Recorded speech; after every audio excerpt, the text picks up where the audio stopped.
Sir, వికలాంగులకి గతంలో 3000 pension పెంచింది గౌరవనీయులు సీఎం, అప్పటి సీఎం ఇప్పటి సీఎం చంద్రబాబు నాయుడు.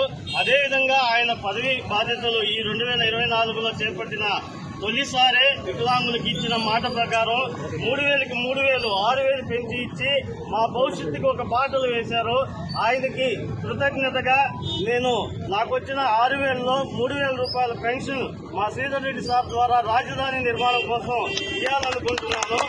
దీంట్లో ప్రధాన కారణం ఏంటంటే శ్రీధర్ రెడ్డి సార్కి ఎందుకు ఇవ్వాలనుకుంటున్నానంటే ఆ రాజధాని భూముల కోసం ఆ రాజధాని రైతుల కష్టాలు తెలిసి క్షేత్ర స్థాయిలో అక్కడికి వెళ్లి ఒక రోజంతా రాజధాని ఉద్యమాల్లో రోజుల తరబడి శ్రీధర్ రెడ్డి సారు ఆ రైతుల కోసం పోరాడిన విధానం నచ్చి ఒక వికలాంగుడిగా సార్ ద్వారా రాజధాని నిర్మాణం కోసం నాకు వచ్చిన 6000 రూపాయలు పెన్షన్ లో 3000 రూపాయలు నా భవిష్యత్తు కోసం 3000 ఉంచుకొని మిగతా 3000 రూపాయలు నేను మా గౌరవనీయులైన ఎమ్మెల్యే శ్రీధర్ రెడ్డి సార్ ద్వారా రాజధాని నిర్మాణం కోసం పంపిస్తున్నాను.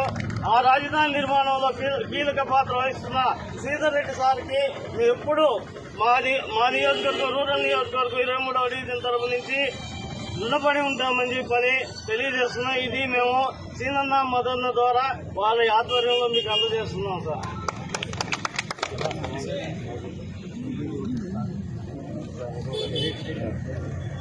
పార్క్ నిర్మాణం జరుగుతుంది.